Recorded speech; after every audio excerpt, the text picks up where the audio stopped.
está contigo e em silêncio Ele agindo está.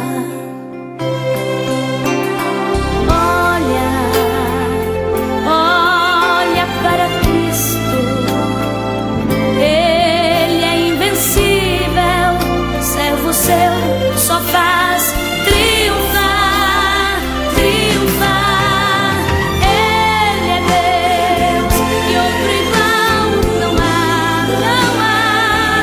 Por que então temer? Pode se aquietar. Tu és servo do Deus que é fiel, que é fiel.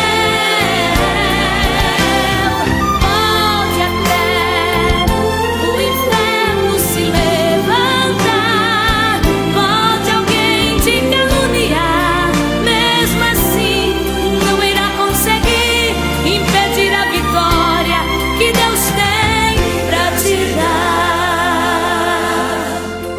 Você diz: as portas se fecharam aqui e ninguém vem me acudir. Oh meu Deus, eu irei perecer.